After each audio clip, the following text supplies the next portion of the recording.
వెంకటరెడ్డి దోర్నాల వాక్యాన్ని అందిస్తారు. విని మేలు పొందుదాం. వెంకటరెడ్డి. వందనాలు.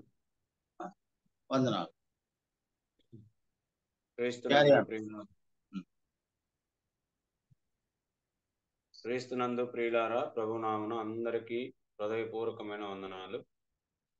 ఈ దినము మనము కుటుంబ ప్రార్థనకు చేరువచ్చుండగా కుటుంబ ధ్యానంలో సహాయకరంగా అపోస్తుల కార్య గ్రంథము 2వ అధ్యాయములో కొన్ని మాటలు చదువుకుందాము. కొంచెం గట్టిగా సౌండ్ పెంచు.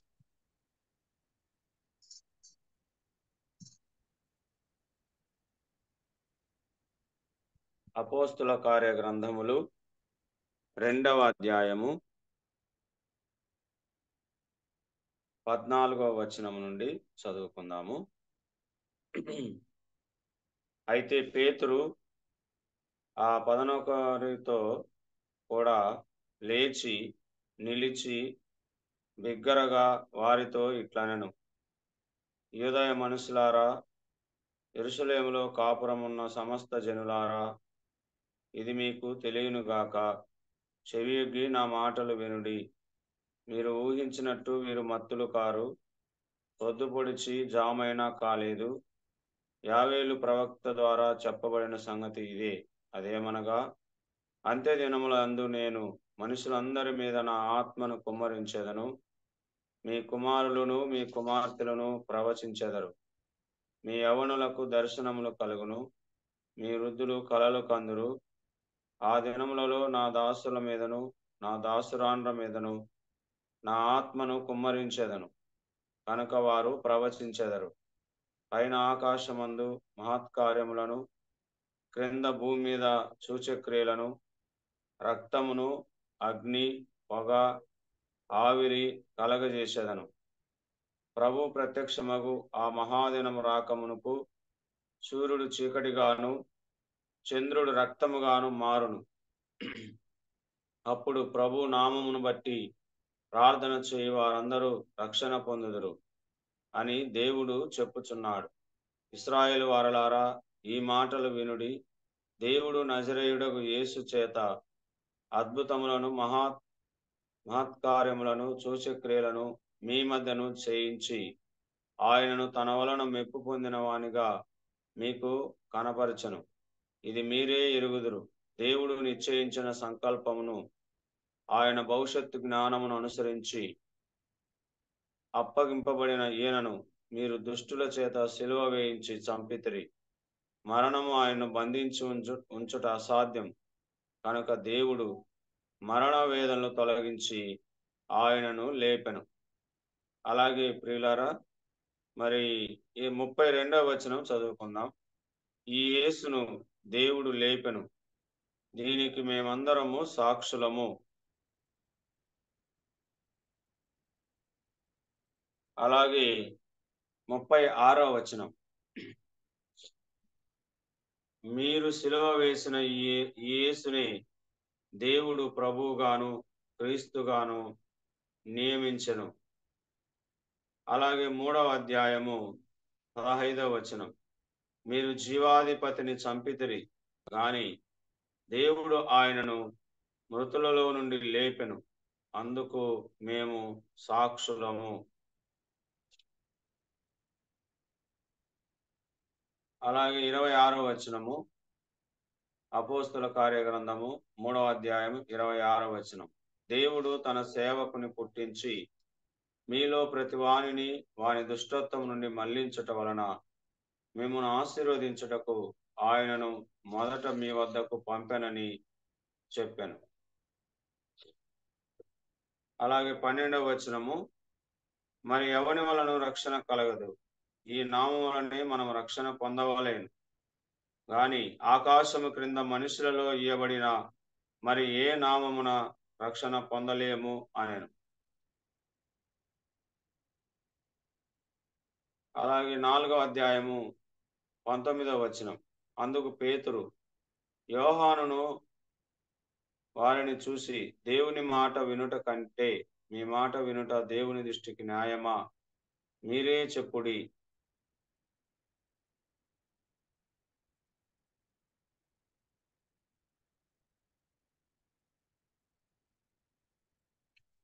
అలాగే మరి 5వ అధ్యాయము 31వ వచనం. ఇశ్రాయేలునకు మారు మనసును పాప క్షమాపణ దయచేయుటకై దేవుడు ఆయనను అధిపతిని గాను రక్షకుని గాను తన దక్షిణ హస్తము చేత హెచ్చించి ఉన్నాడు.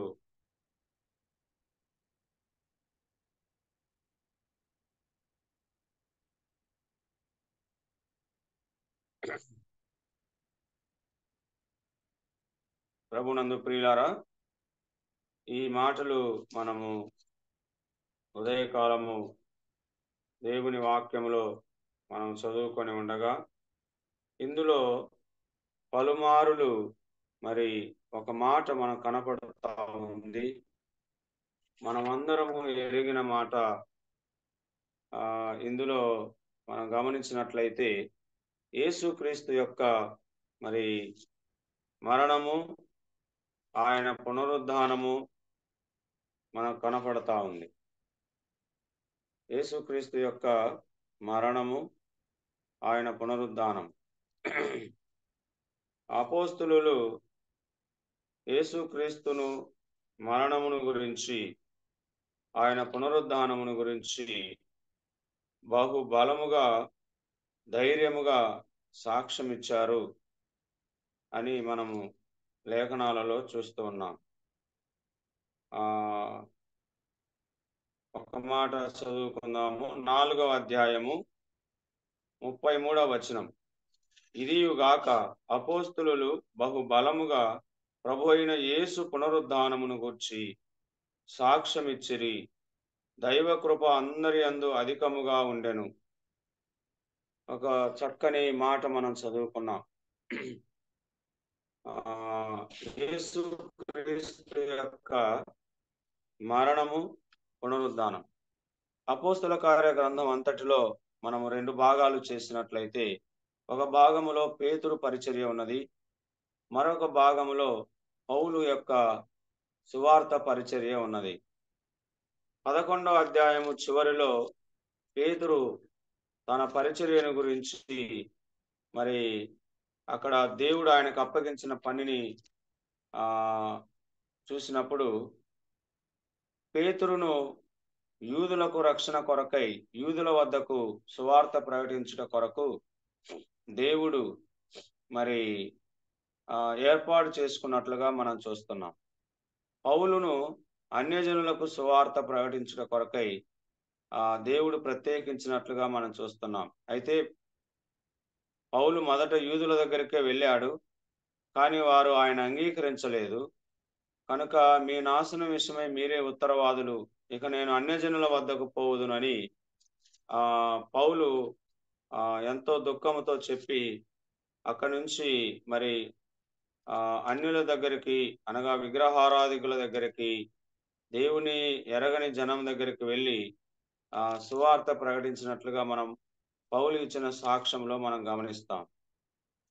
పౌలు అపోస్తల కార్యగ్రంథం 9వ అధ్యాయంలో యేసుక్రీస్తును నమ్ముకొని మరి దేవుని సువార్త నిమిత్తం ప్రత్యేకించబడిన వాడై మరి దూరమైన ప్రదేశాలకు అన్యజనుల వద్దకు వెళ్ళి మరి సువార్త ప్రకటించినట్లుగా మనం చూస్తున్నాం.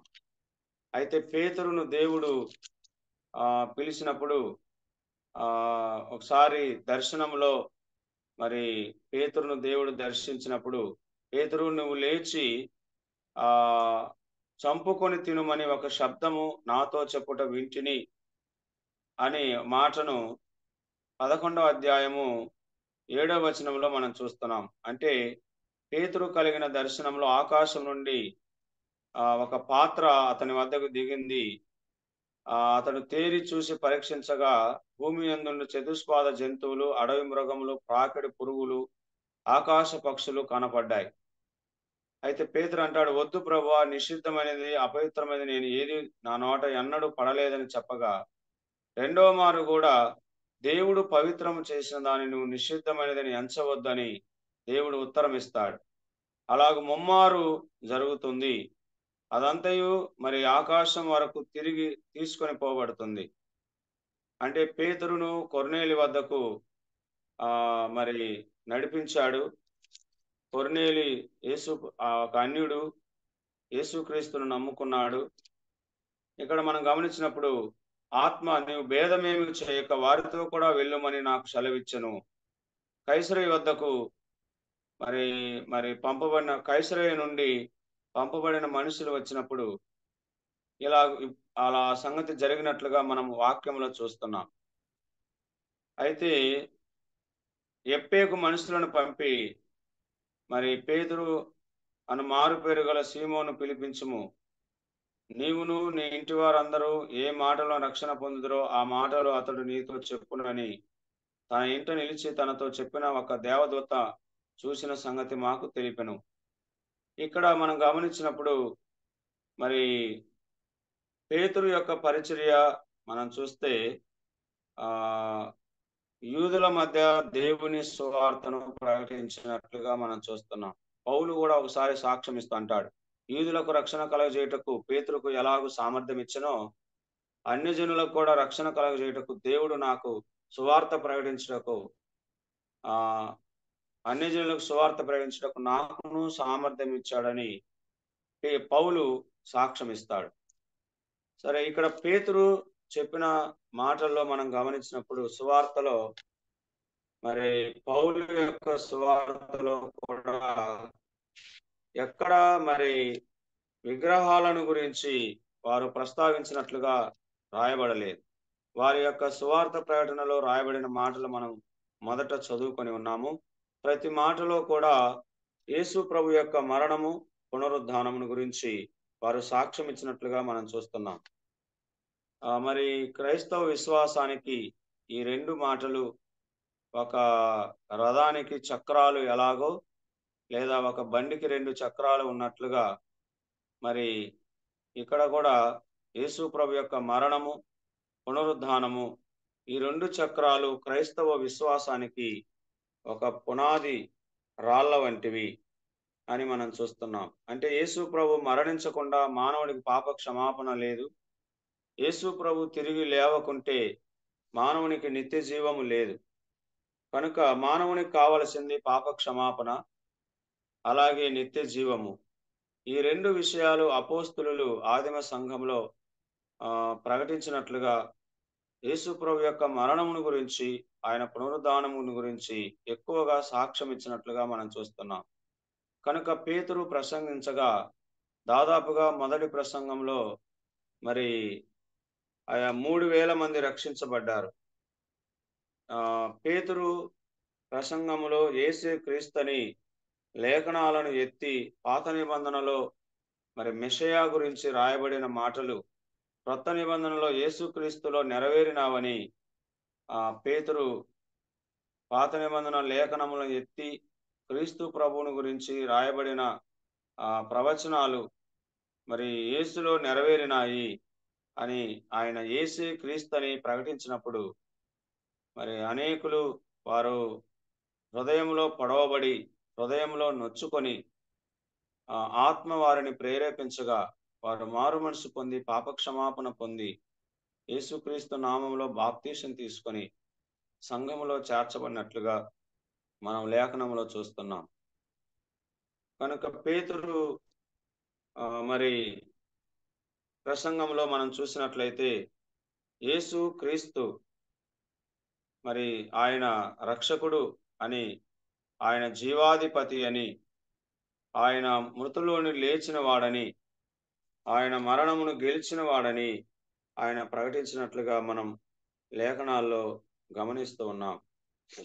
కనుక సంఘము క్రీస్తు ప్రభు యొక్క మరణ పునరుద్ధానముల గురించి సాక్ష్యం ఇచ్చినప్పుడు అనేక మంది, వేల మంది మరి రక్షించబడి సంఘములో చేర్చబడినారు. ఒక సువార్తకు ఆధారము, పునాది మరి యేసుక్రీస్తు యొక్క మరణము పునరుద్ధానం. యేసుక్రీస్తు మరణించాడు. ఆయన మరణించకపోతే మానవునికి పాప క్షమాపణ లేదు. ఆయన తిరిగి లేచాడు. ఆయన తిరిగి లేకపోతే నీకు నిత్య జీవం లేదు అని వారు వెళ్ళిన చోటల్లా చెదరిపోయిన చోటల్లా కూడా వారు సాక్ష్యం ఇచ్చారు. వారు ఆటంకాలలో, అభ్యంతరాలలో కూడా ఎంతో సాత్వికంతో, సహేతుకముగా, మరి వాక్యానుసారంగా, క్రీస్తు కేంద్రీకృతముగా వారు దేవుని ప్రేమను ప్రకటించినట్లు మనం ఈ లేఖనాల్లో మనం గమనిస్తున్నాం. మీరు జీవాధిపతిని చంపితిరి, కానీ దేవుడు ఆయన మృతులలో నుండి లేపెను, అందుకు మేము సాక్షులము అని వారు సాక్ష్యం ఇస్తూ ఉన్నారు. అవును, నేను ఒకప్పుడు మరి నాకు పాప క్షమాపణ లేదు, నేను పాపములో ఉన్నాను, మరి నా పాపాల కొరకు ఎవరు చనిపోలేరు. ఒకవేళ ఎవరైనా మంచివాని కొరకు ఎవరైనా తెగింపవచ్చును, కానీ మరి మానవుని యొక్క మరణము నా పాపమును తీసివేయలేదని వారు సాక్ష్యం ఇచ్చినట్లుగా మనం చూస్తున్నాం. యేసుక్రీస్తు తిరిగి లేచాడు. ఎవరు కూడా మరణాన్ని గెలిచి లేవలేదు. ఈ సామాన్యమైన సువార్త మరి వారు ప్రకటించినట్లుగా మనం చూస్తున్నాం. వారు విద్య లేని పామరులు అని మనం చూస్తున్నాం. పేతురుకు ఏమీ విద్య లేదు, కానీ దేవుని లేఖనమును ఎత్తి యేసుక్రీస్తు అని ప్రకటించారు. కానీ వారు ప్రకటించబడిన సువార్త సామాన్యమైనదే, కానీ ఆ సువార్తలో దాగి ఉన్న క్రీస్తు ఆయన సర్వాధికారి అయిన దేవుడు కనుక మరి సువార్త నశించుతున్న వారికి వెర్రితనమే, కానీ రక్షించబడుచున్న వారికి అది దేవుని శక్తి. కనుక ఒక ఆత్మ రక్షించబడాలంటే సొంత మాటల్లో శక్తి లేదు, కానీ సువార్తల్లో శక్తి ఉన్నది.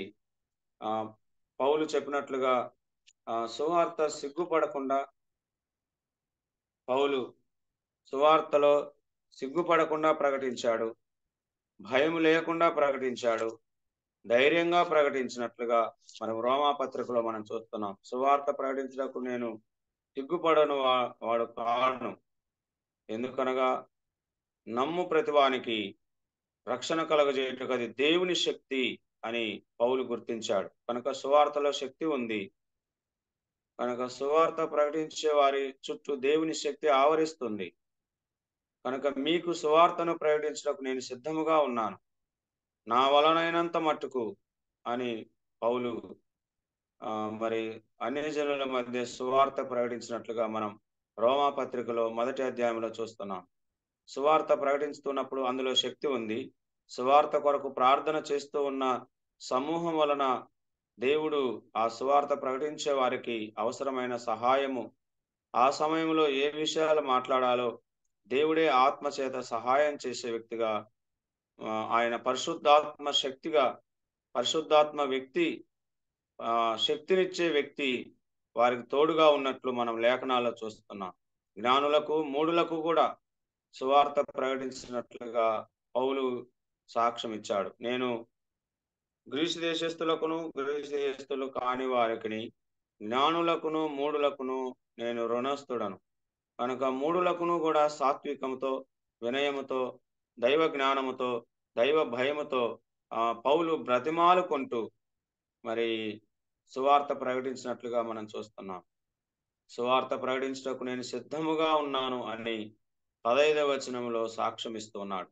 రోమపత్రిక 1వ అధ్యాయం 15వ వచనంలో మనం చూస్తే అక్కడ సువార్తను యొక్క నిర్వచనం దైవజనుడైన పౌలు గంభీరంగా తెలియజేశాడు.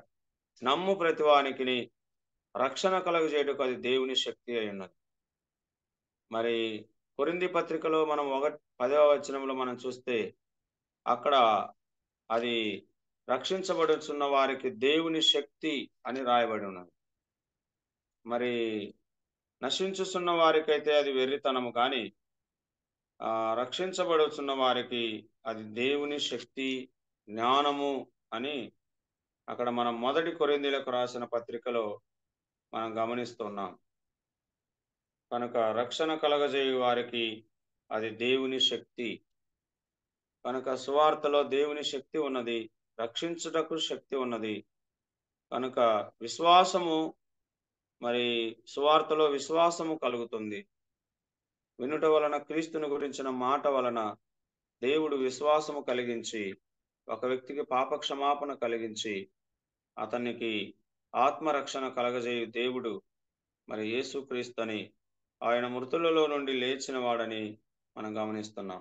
అపోస్తల కార్యగ్రంథం 4:13లో మనం గమనించినట్లయితే వారు విద్య లేని పామరులని వారు చూసినప్పుడు, పేతురు యోహానుల ధైర్యము చూసినప్పుడు వారు విద్య లేని పాములను గ్రహించి ఆశ్చర్యపడినారు. వారు యేసుతో కూడా ఉండినారని గుర్తెరిగిరి. ఈ వాక్యంలో మనం గమనించినప్పుడు సువార్త ప్రకటించడానికి ఒకే ఒక ఆధారం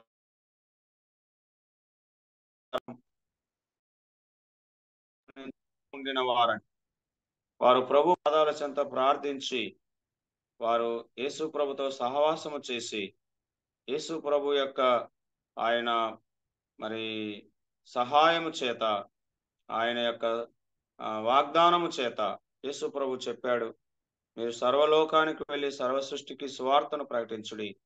ఇదిగో పరలోకమందును భూమి మీద నాకు సర్వాధికారం ఇవ్వబడి ఉన్నది అని ప్రభు చెప్పిన మాటలు వారు జ్ఞాపకం చేసుకొని వారు ధైర్యంగా సువార్తను ప్రకటించినట్లుగా, ధైర్యంగా సాక్ష్యం ఇచ్చినట్లుగా మరి మనం గమనిస్తున్నాం.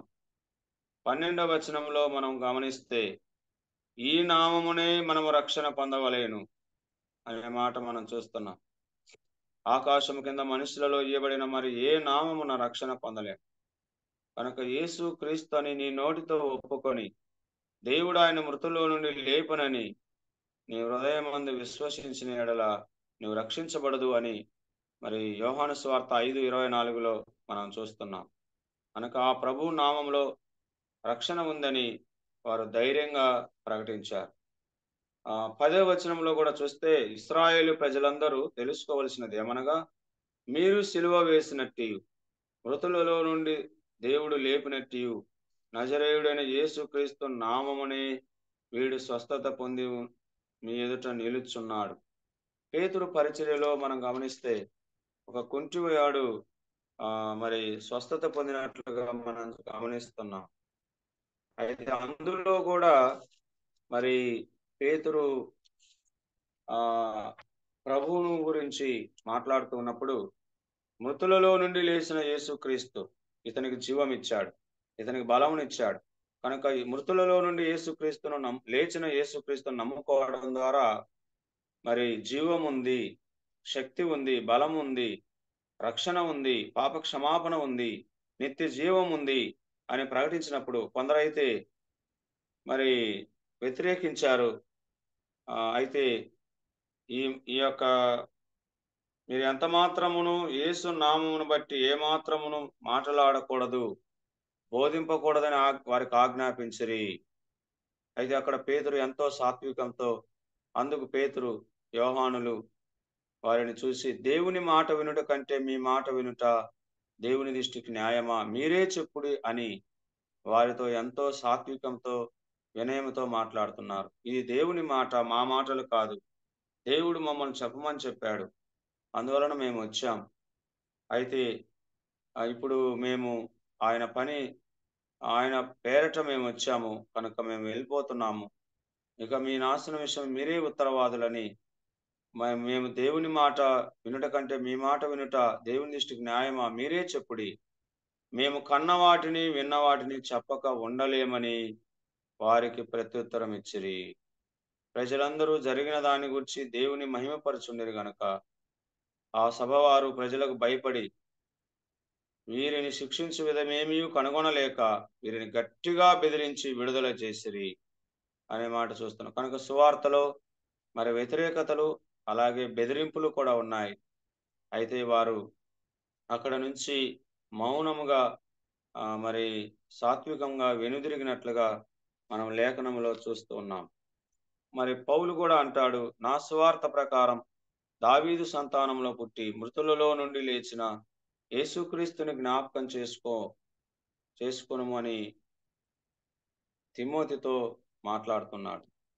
కనుక మృతులలో నుండి లేచిన యేసుక్రీస్తు, మరెవరూ మృతుల్లో నుండి లేవలేదు, ఈయన ఒక్కడే ఆయన తిరిగి లేచాడు, మరణమును గెలిచాడు. కనుక ఈయన ద్వారానే రక్షణ, ఈ నామమునే పాప క్షమాపణ అని వారు మరి ధైర్యంగా సాక్ష్యం ఇచ్చినట్లుగా మనం చూస్తున్నాం.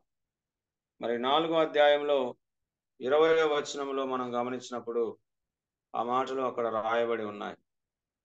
కనుక అనేకులు దేవుని మహిమపరిచినట్లుగా మనం చూస్తున్నాం.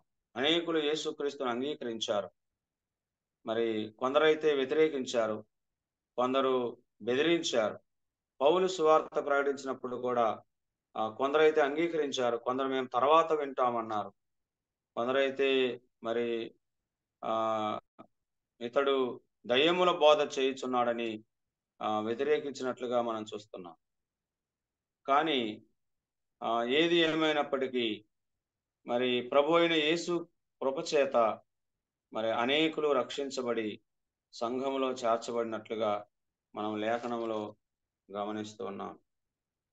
కనుక ఈ ఉదయకాలము యేసే క్రీస్తుని ప్రకటించబడుట ద్వారా అనేకులు యేసుక్రీస్తుని నమ్ముకొని మరొకసారి 5,000 మంది రక్షించబడి సంఘములో చేర్చబడినట్లుగా మనం పేతురు పరిచర్యలో అపోస్తల కార్య గ్రంథంలో మనం గమనిస్తున్నాం. ఈ నామమును బట్టి ప్రార్థన చేయుట ద్వారా మరి అన్య జనుల దగ్గర, రాజుల దగ్గర, ఇశ్రాయేలు ప్రజల దగ్గర మరి పౌలు నా నామమును భరించుటకు ఇతడు నేను ఏర్పాటు చేసుకున్న సాధనమై ఉన్నాడు అని దేవుడు ఇచ్చిన సాక్ష్యమును బట్టి మరి పౌలు కూడా మరి అన్య జనుల ఎదుట, రాజుల ఎదుట, అధికారుల ఎదుట, అలాగే ఎదిరించు వారి ఎదుట, బెదిరించు వారి ఎదుట, మూర్ఖుల దగ్గర, తిరస్కరించు వారి దగ్గర మరి నిలవబడి మృతులలో నుండి లేచిన యేసుక్రీస్తును ప్రకటించినప్పుడు అనేకులు మారు మనసు పొంది పాపక్షమాపణ పొంది సంఘంలో చేర్చబడినట్లుగా మనం చూస్తున్నాం. అపోస్తల కార్యగ్రంథం 10వ అధ్యాయంలో చివరిగా ఒక మాట చూస్తే 40వ వచనంలో దేవుడు ఆయనను 3వ దినమున లేపి అనే మాట మనం చూస్తున్నాం. అపోస్తల కార్యగ్రంథం అంతట్లో పలుమారులు యేసుక్రీస్తు యొక్క మరణము, పునరుద్ధానము అని మనం చూస్తున్నాం. ఇది ఆదిమ సంఘంలో మొట్టమొదటిగా సువార్తీకరణ మరి జరిగినప్పుడు ప్రారంభంలో వారు సువార్తకు ఆధారము ప్రభు యొక్క మరణము, పునరుద్ధానమును గురించి ప్రకటించినట్లుగా మనం చూస్తున్నాం. 42వ వచనంలో కూడా దేవుడు సజీవులకును మృతులకును ఈయనను న్యాయాధిపతిగా నియమించాడు అని వారు దృఢముగా సాక్ష్యం ఇచ్చినట్లుగా మనం చూస్తున్నాం. ఈయన నామం మూలమునే పాపక్షమాపణ అని ప్రవక్తలందరూ సాక్ష్యం ఇచ్చారు అని వారు ధైర్యంగా సాక్ష్యం ఇచ్చినట్లుగా మనం లేఖనములో చూస్తున్నాం. లేఖనముల ప్రకారం క్రీస్తు మన పాపముల నిమిత్తం మృతి పొందెను, సమాధి చేయబడెను. లేఖనముల ప్రకారమే ఆయన 3వ దినమున మృతులలో నుండి లేపబడెను అని పౌలు కొరింథీయులకు రాసిన పత్రికలో మరి రాస్తూ ఆయన ప్రకటిస్తూ ఉన్నాడు. కనుక లేఖనముల నందు మీకు నిత్య జీవం ఉందని వాటిని పరిశోధించుతున్నారు, అవే నన్ను గూర్చి సాక్ష్యం ఇస్తున్నవి అని యేసుక్రీస్తు ప్రభువారు స్వయంగా ఆయన సజీవుడిగా ఈ భూమి మీద ఉన్నప్పుడు సాక్ష్యం ఇచ్చారు. కనుక యేసే క్రీస్తుని పేతురు ప్రకటించినప్పుడు యేసు అనగా ఆయన మరణించడానికి వచ్చినవాడు, మానవునిగా వచ్చినవాడు. క్రీస్తు అనగా ఆయన మృతులలో నుండి లేచినవాడు, అనగా అభిషిక్తుడు, అనగా మరణమును గెలిచినవాడు, ఆయన పునరుద్ధానుడైన వాడు. మరణం ఆయన బంధించున్నట్టు అసాధ్యము కనుక దేవుడు ఆయన మరణ వేదనలు తొలగించి ఆయన లేపెను అని అపోస్తల కార్య గ్రంథంలో 2వ అధ్యాయము మరి 24వ వచనంలో మనం చూస్తున్నాం. ఇక్కడ కూడా పునరుద్ధానమును గురించి పేతురు ప్రసంగిస్తూ ఉన్నాడు. అలాగే 32వ వచనంలో యేసును దేవుడు లేపెను, దీనికి మేమందరము సాక్షులం. యేసుక్రీస్తు శరీరము పాతాళంలో విడవబడలేదు, ఆయన శరీరము సమాధిలో కుళ్ళిపోలేదు. ఆయన పునరుద్ధానుడైన దేవుడు కనుక మాకు పాపక్షమాపణ అనుగ్రహించాడు, ఆయన మాకు నిత్య జీవం అనుగ్రహించాడని దేవుడు ఆయనను మృతులో నుండి లేపాడు. ఆయన తండ్రి అయిన దేవుని కుడిపార్శ్వమునకు హెచ్చించబడ్డాడు, ఆయన పరలోకమునకు ఆరోహణమయ్యాడు, ఆయన మరలా తిరిగి రాబోతున్నాడు అని అపోస్తల కార్య గ్రంథంలో వారు యూదయలోను యెరూషలేములోను బుదిగంతముల వరకు వెళ్ళి సువార్త ప్రకటించినప్పుడు ఆయన కొరకు సాక్ష్యం ఇచ్చినప్పుడు అనేకులు క్రీస్తు ప్రభువుని నమ్ముకొని రక్షించబడి సంఘములో చేర్చబడినట్లుగా మనము లేఖనాల్లో గమనిస్తూ ఉన్నాం. కనుక మొదటి అధ్యాయంలో మరి 3వ వచనంలో మనం గమనిస్తే అక్కడ కూడా ఆయన శ్రమ పడిన తర్వాత 40 దినముల వరకు వారికి అగపడుచు, అనగా ఆయన శ్రమపడి, సిలువ వేయబడి, ఆయన చంపబడి, ఆయన సమాధి చేయబడి, ఆయన మృతుల్లో నుండి లేచి 40 దినముల వరకు వారికి అగపడుచు, దేవుని రాజ్యం విషయములను గూర్చి బోధించుచు, అనేక ప్రమాణములను చూపి వారికి తన్ను తాను సజీవునిగా కనపరుచుకొనెను. కనుక యేసుక్రీస్తు ఆయన సమాధి చేయబడి, సమాధిలో ఆయన శరీరం కుళ్ళిపోలేదు, ఆయన ఆత్మ పాతాళంలో విడవబడలేదు, ఆయన సజీవుడిగా తిరిగి లేచాడు. ఈ మాటలు ఏ గ్రంథంలో లేవు. కనుక ఏ మత గ్రంథంలో కూడా మరి యేసు తిరిగి లేచాడని చెప్పబడలేదు. ఒక దైవ గ్రంథంలోనే ఆయన దేవుడు సజీవుడని, ఆయన మృతుల్లో నుండి లేచాడని పరిశుద్ధ గ్రంథంలో మనం లేఖనంలో గమనిస్తున్నాం. కనుక ఆయన సజీవునిగా కనపరుచుకొని వారికి వాగ్దానం ఇచ్చి వారిని పంపినట్లుగా మనం చూస్తున్నాం. మీరు నాకు సాక్షులై ఉందురు అని చెప్పాడు. కనుక అపోస్తుల కార్య గ్రంథంలో ఎక్కువగా ఆయన మరణమును గురించి సాక్ష్యం ఇచ్చారు, ఆయన పునరుద్ధానమును గురించి సాక్ష్యం ఇచ్చారు. కనుక ఈనాడు మనము సాక్ష్యములో చూస్తున్నాము. సాక్ష్యములో ఎక్కువగా స్వస్థతలు ఉంటున్నాయి, అద్భుతాలు ఉంటున్నాయి. కానీ దైవ గ్రంథంలో, అపోస్తుల కార్య గ్రంథంలో మనం చూసినప్పుడు ఆయన మరణమును గురించి సాక్ష్యము, ఆయన పునరుద్ధానమును గురించి సాక్ష్యం ఇచ్చారు. అలాగే ఆయన ఆరోహణమయ్యాడు, ఆయన మరి తండ్రి కుడిపార్శ్వమునకు హెచ్చించబడ్డాడు. ఆ యేసే ఏ విధంగా ఆయన పరలోకానికి ఆరోహణమయ్యాడో, ఎక్కడ నుంచి ఆయన ఆరోహణమయ్యాడో, ఏ రీతిగా ఆయన ఆరోహణమయ్యాడో అదే రీతిగా ఆయన రాబోతున్నాడని మరి దేవదూతలు గలిలయ మనుషులకు ప్రకటించారు. అంటే యేసుక్రీస్తు ఆయన శరీరంతో ఈ లోకానికి వచ్చాడు, ఆయన శరీరంతోనే పరలోకానికి ఆరోహణమయ్యాడు, అదే శరీరంతో ఆయన ఈ లోకానికి తిరిగి రాబోతూ ఉన్నాడు. అందరూ చూస్తూ ఉండగా ఆయన ఆరోహణమై ఎత్తబడ్డాడు. అందరూ చూస్తుండగానే ఆయన పరలోకం నుంచి దిగి రాబోతున్నాడు. ఆయన ఒలీవుల కొండ నుంచి ఆయన ఆరోహణమైనట్లుగా మనం చూస్తున్నాం. అదే స్థలమునకు ఆయన తిరిగి మరి ఆ కొండ మీదకి ఆయన రాబోతూ ఉన్నాడు.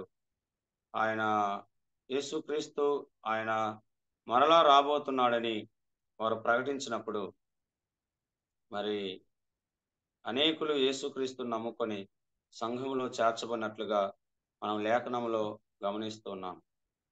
అపోస్తుల కార్య గ్రంథంలో మనం గమనిస్తే వారు సాక్ష్యం ఇచ్చినప్పుడు వారు ప్రార్థన చేయగానే అనే మాట మనం గమనిస్తున్నాం. కనుక వారికి సాక్ష్యం ఇవ్వడానికి వారికి ధైర్యం, యేసు ప్రభుతో వారు ఉన్నారు. వారికి సాక్ష్యం ఇవ్వడానికి వారికి ధైర్యం ఎక్కడి నుండి వచ్చిందంటే యేసు ప్రభు యొక్క మరణం. వారి సాక్ష్యం ఇవ్వడానికి వారికి ఉన్న ధైర్యం యేసు ప్రభు యొక్క పునరుద్ధానం. వారు యేసుతో సావాసం చేశారు. అలాగే వారు కలిసి ఏకముగా కూడి వారు ప్రార్థన చేశారు. అలాగే పాత నిబంధన ప్రవచనముల లేఖనములు వారి యొక్క సువార్త దైవ లేఖనముతో ప్రవచన రీతిగా వారు మరి వాక్య కేంద్రీకృతముగా, క్రీస్తు కేంద్రీకృతముగా వారు సువార్తను ప్రకటించినప్పుడు, సాక్ష్యం ఇచ్చినప్పుడు మరి అనేకులు రక్షించబడి సంఘములో చేర్చబడినట్లుగా మనం గమనిస్తున్నాం. కనుక వారు ధైర్యముతో క్రీస్తు పక్షాన నిలిచి వారు సాక్ష్యం ఇచ్చినప్పుడు మరి అనేకులు హృదయంలో నొచ్చుకొని పొడవబడి యేసుక్రీస్తుని నమ్ముకొని సంఘంలో చేర్చబడినారు. ఆ రీతిగా దేవుడు వారిని విద్యలేని పామరులైనప్పటికీ బహుబలముగా ఆయన కొరకు సాక్ష్యం ఇవ్వటానికి తన చేతిలో సాధనముగా వాడుకొని సువార్తను ప్రకటించినట్లుగా, మనం ఆత్మలను రక్షించినట్లుగా మనం గమనిస్తున్నాం. మీరు శిలువ వేసిన యేసును దేవుడు లేపెను, దీనికి మేము సాక్షులము అని వారు ధైర్యంగా ప్రకటించారు. పౌలు ఒక మాట చెప్పాడు, యూదులు సూచక్రియలు చేయమని అడుగుచున్నారు, గ్రీసు దేశస్థులు జ్ఞానం వెతుకుచున్నారు, మేమైతే సిలువ వేయబడిన యేసుక్రీస్తును ప్రకటిస్తున్నాము అన్నాడు. అలాగూ సిలువ వేయబడిన యేసుక్రీస్తును ప్రకటించే పని దేవుడు భూమి మీద తన స్వరక్తమిచ్చి సంపాదించిన సంఘమునకు అప్పగించాడు. సంఘము యొక్క ప్రాముఖ్యమైన పని సిలువ వేయబడిన యేసుక్రీస్తును, చనిపోయిన యేసుక్రీస్తును, సమాధి చేయబడిన యేసుక్రీస్తును, మృతుల్లో నుండి లేచిన యేసుక్రీస్తును ప్రకటించటము. ఆ గొప్ప మహోన్నతమైన కార్యాన్ని దేవుడు సంఘమునకు అప్పగించినట్లుగా మనం గమనిస్తున్నాం. ఆ సువార్త పరిచర్యలో పాలిభాగస్తులయ్యే దేవుని బిడ్డలందరికీ ఆయనే తన కృపను తోడుగా ఉంచి వారిని నడిపించునుగాక. దేవుడు చిన్న తలంపును మన కొరకై దీవించునుగాక.